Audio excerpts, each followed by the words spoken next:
Thank you. Welcome. The timing of this, I think I just want to show you lots of pictures and to go to initially just a little bit of the principles behind bioarchitecture, just a tiny bit, because the essence of it Dan is going to go into in so much greater and deeper detail. But just a little bit from my perspective, some examples, and then showing you our own house that's almost complete as a journey through it and how the principles apply there. So, literally in simple terms, bioarchitecture is architecture based on shapes, forms, ratios, geometries that support biologic function. That will seem a lot more clear to you, I'm sure, by the end of today and tomorrow after Henry. And so just the notion that the idea that shapes and forms emerge effortlessly in nature. Everything is energy, expressing in waves. When those waves come together, they can interfere with each other. If they interfere constructively, they give rise to new patterns and new geometries. And nature favors the coming together of waves in such a way that there is an opportunity for something new to emerge, a new symmetry, a new pattern, a new form. So that the word sacred can, which has a little bit of baggage to it, but the idea of sacred can be better described as sustainable. So the shapes and the symmetries that can come together to create new patterns that can give rise to something new again. So destructive interference, when two waves meet, they cancel each other out. A long flight, do you ever notice those headphones you can get? That you switch on the little button and it gets rid of quite a lot of the noise of the airplane? Those literally are creating the same sort of frequencies of the annoying sounds in the airplane and just cancels them out. So whenever there is an environment where waves are destructively interfering, sometimes, of course, our body can pick up on that as a stress in the environment. That can be geomagnetic, it can be because of the shape of the space, it can be left over from communications and relationships from before, and perhaps even from after.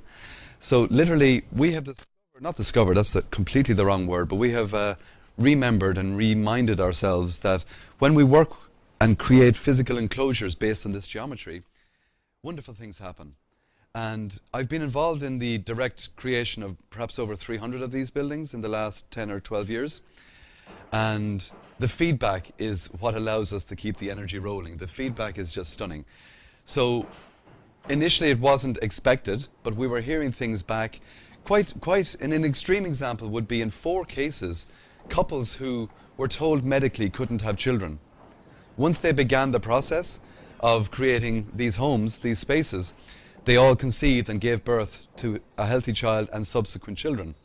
So there was for a while this sort of reputation I had of making clients pregnant. So not something you really want to encourage, you know. But the idea was that you could always design an extension if they wanted more children. But and also there were 2 wonderful cases of people that were in stage 4 cancer, end of days stuff, and they went into full remission once they began the process. That ultimately, of course, has little or nothing to do with me. It's about the process of creating something, a pattern that represents their optimal function. As it seems to work, increasingly so, I'm a little bit more aware each time of, if we are energy expressing as a very complex geometry, an energetic field, that there is a pattern that optimizes that. There is a pattern that brings that into greater focus, greater clarity, greater expression. And I believe all life is seeking greater expression. It's looking to try and explore its highest potential and to explore that in a way that allows it to go even further again. So the perfect space for each of us already exists as a pattern. Now, I don't believe that pattern is particularly rigid, but that pattern exists in a non-linear way. And what seems to happen is that by removing or consciously being open to let go of the normal architectural ego or the normal design process that requires a linear assessment of all the factors involved and sort of cutting a path through that, a critical path based on decisions, it seems to be more often than not that the future is merely remembered. And the pattern that is optimum for that person, that situation, just emerges. For me, it emerges as a geometric form which literally within seconds just becomes a building. So the first sketches I do, it has never not been the case that those first sketches ended up being what's built. And indeed, some clients were a bit shocked. They didn't see why they should pay me because it only took 20 minutes to do this. And so I suggested maybe I should charge more for not wasting their time. But the idea that the normal architectural process would be multiple meetings and fine-tuning everything and so on, that just doesn't seem to be the case. Now that's just one approach that works for me, and if you like, through me. But and there are many other ways of doing it. But so what emerges is that the patterns, the images, the forms come through, and it's a bit like, if any of you have done martial arts or Tai Chi or some of the yoga movements, you know that there's an awareness that comes with time, with subtle movement.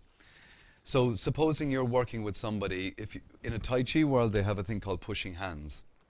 So pushing hands is where you would literally be working with somebody else with their hands and wrists together. And you would work up a rhythm together, and you become very, very, very aware of the other person's movements, and also if they're initiating a push or a stress. So that is not an explanation, but an example, a metaphor for this sort of subtlety that's involved, that you can feel a pressure in this direction, but you can go with it. You can adjust your stance so that you're not out of balance.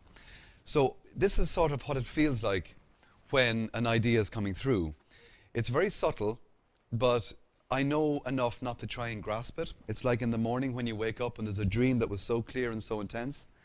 And that dream, as soon as you wake up and the waking consciousness begins to kick in, it sort of falls away. So when these images come in, it's a case of just gently caressing around them. They come a little bit more solid, and they just take form, they take shape. I draw those, and you'll see some of the sketches later, present them to the client, and literally, I've not ever had a time when they made changes.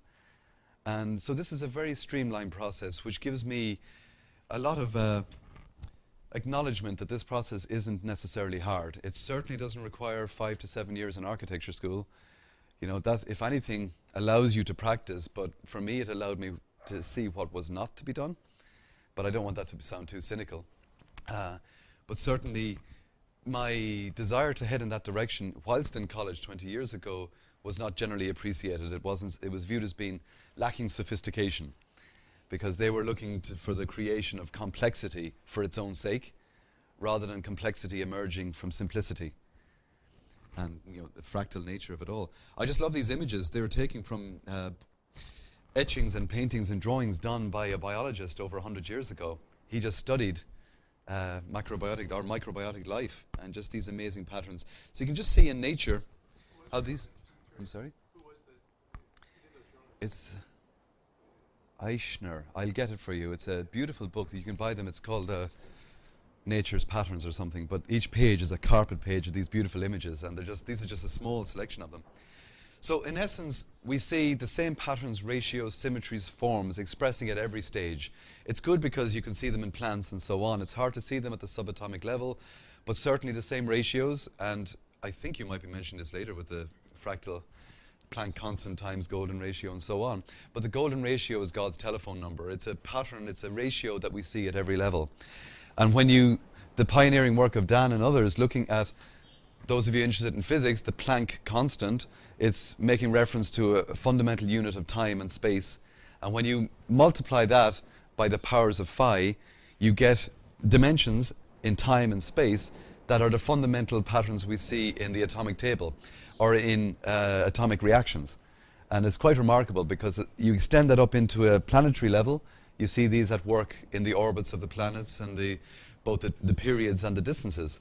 And of course, that's only the beginning of it. As above, so below, the Hermetic consciousness. Again, just playful images here showing that nature stores and distributes information using fractals.